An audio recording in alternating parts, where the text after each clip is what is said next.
नमस्कार दोस्तों। आज की इस खास चर्चा में बहुत बहुत स्वागत है। आज हम उस चीज की गुत्थी सुलझाने वाले हैं जो हमारे शरीर का सबसे रहस्यमयी और शक्तिशाली हिस्सा है, हमारा अपना दिमाग। हम लोग फैसले कैसे लेते हैं, क्यों कभी कभी हम कुछ खास तरह से रिएक्ट करते हैं, ये सब सुनने में किसी पहेली जैसा लगता है ना। लेकिन अच्छी बात यह है कि हमारे पास जो सटीक सोर्स मौजूद हैं, उनके विश्लेषण से हम इन सवालों के जवाब विज्ञान के नजरिए से बिल्कुल साफ साफ समझ सकते हैं। तो चलिए मन के इस दिलचस्प सफर पर निकलते हैं। आगे बढ़ने से पहले जल्दी से देख लेते हैं कि आज के हमारे इस विश्लेषण का एजेंडा क्या है। हम शुरुआत करेंगे ये समझने से कि आखिर मनोविज्ञान है क्या, फिर देखेंगे इसका आत्मा से व्यवहार तक का ऐतिहासिक सफर।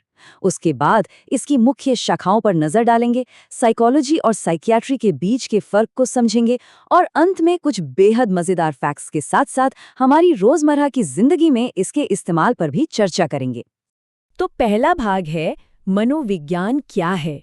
हम अपने आसपास की दुनिया में अक्सर देखते हैं कि कुछ लोग भारी तनाव में भी बिल्कुल शांत रहते हैं, जबकि कुछ लोग जरा सी बात पर ही आग बबूला हो जाते हैं। कोई भीड़ भाड़ में खुश रहता है तो किसी को अकेले रहना पसंद होता है। ऐसा क्यों होता है? इसी क्यों का जवाब हमें साइकोलॉजी में मिलता है। अगर हम साइकोलॉजी शब्द की जड़ों तक जाएं, तो ये दो ग्रीक शब्दों से मिलकर बना है। पहला है साइकी यानी आत्मा या मन, और दूसरा है लोगोस जिसका मतलब है अध्ययन या विज्ञान। तो शाब्दिक अर्थ में ये हुआ मन का विज्ञान। बिल्कुल आसान भाषा में कहें तो ये हमें समझने में मदद करता है कि लोग सोचते कैसे हैं, महसूस क्या करते हैं, उनकी याददाश्त कैसे काम करती है और वे फैसले कैसे लेते हैं। दूसरा भाग आत्मा से व्यवहार तक का सफर। ये जानना सच में बहुत दिलचस्प है कि सदियों के दौरान साइकोलॉजी की परिभाषा कितनी बदल गई है।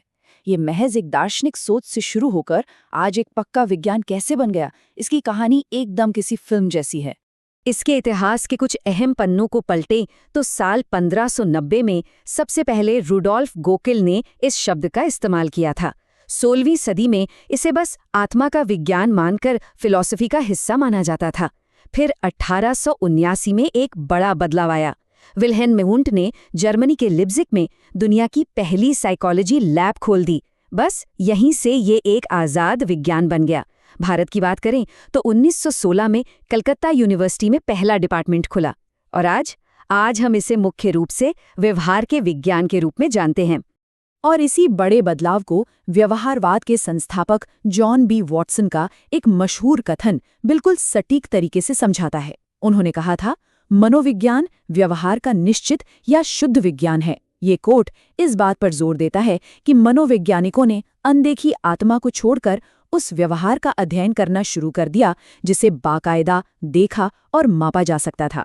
चलिए अब आते हैं तीसरे भाग पर, मनोविज्ञान की मुख्य शाखाएं। अब जाहिर है कि अगर ये व्यवहार का विज्ञान है तो इसका दायरा बहुत बड़ा होगा। आइए देखते हैं कि ये किन किन क्षेत्रों को कवर करता है। सच मानिए तो साइकोलॉजी सिर्फ मानसिक बीमारियों तक ही सीमित नहीं है। इसमें कॉग्निटिव प्रोसेस आता है जो ये बताता है कि हम चीज़ें कैसे याद रखते हैं। इमोशंस और बिहेवियर हमें खुश या दुखी होने के पीछे के कारण समझाता है।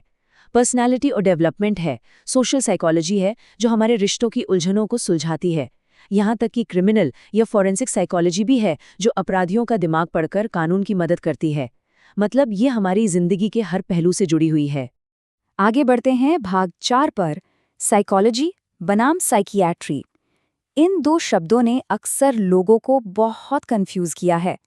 लोग अक्सर इन्हें एक ही समझ लेते हैं, लेकिन आज हम इस भ्रम को हमेशा के लिए दूर कर देंगे। इन दोनों की तुलना करें तो फोकस के मामले में साइकोलॉजी सामान्य मन और व्यवहार का वैज्ञानिक अध्ययन है, जबकि साइकियाट्री मानसिक विकारों का बाकायदा एक मेडिकल अध्ययन है। क्वालिफिकेशन भी एकदम अलग है।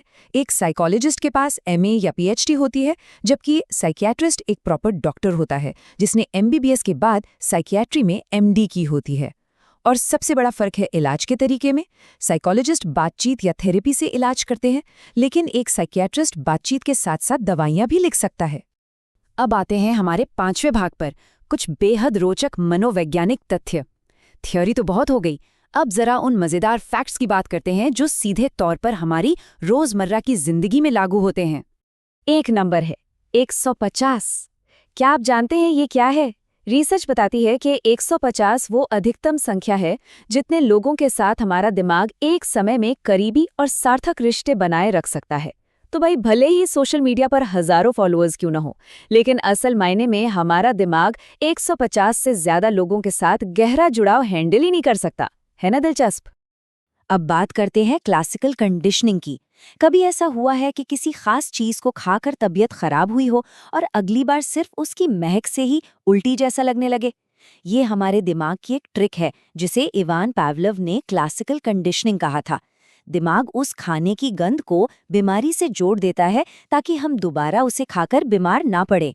ये एक तरह से हमारे दिमाग का अपना डिफेंस सिस्टम है। और रिवर्स साइकोलॉजी, इसका इस्तेमाल तो हम सब ने कभी न कभी किया ही होगा। किसी से अपना मनचाहा काम करवाने के लिए उसे बिल्कुल उल्टा करने को कहना। जैसे किसी बच्चे से कहिए कि ये काम तो तुमसे होगा ही नहीं, वो तुरंत अपनी काबिलियत साबित करने के लिए उसे करने लगेगा। विज्ञान कहता है कि जब इंसानों को लगता है कि उनकी आज़ादी छीनी जा रही है तो वे स्वाभाविक रूप से उसका विरोध करते हैं। अब हम आ गए हैं अपने छठे और आखिरी भाग पर, महत्व और उपयोग। इतनी सारी बातें जानने के बाद सबसे बड़ा सवाल यही है कि इन सब का हमारी असल जिंदगी में क्या काम है। आज की इस भाग दौड़ और तनाव भरी जिंदगी में ये विज्ञान सच में एक गेम चेंजर है। ये हमें खुद की भावनाओं और कमजोरियों को गहराई से समझने में मदद करता है। जब हम दूसरों का व्यवहार समझने लगते हैं तो हमारे रिश्ते अपने आप सुधरने लगते हैं। रोजमर्रा की तनाव को मैनेज करना आसान हो जाता है और जब दिमाग शांत होता है तो जिंदगी के बड़े फैसले भी कहीं ज्यादा बेहतर तरीके से लिए जा सकते हैं। और अब एक बहुत ही ज़रूरी बात, हमें किसी प्रोफेशनल की मदद कब लेनी चाहिए? अक्सर ये गलतफहमी होती है कि जब कोई गंभीर मानसिक बीमारी हो तभी डॉक्टर के पास जाना चाहिए। बिल्कुल नहीं।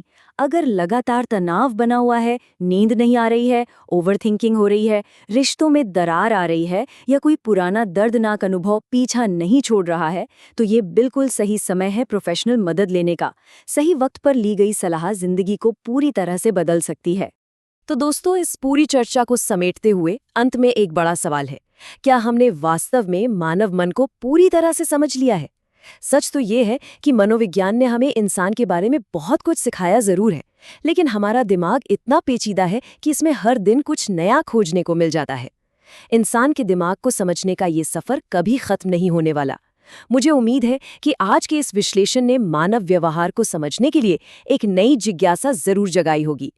इस सफर में हमारे साथ जुड़ने के लिए बहुत बहुत धन्यवाद।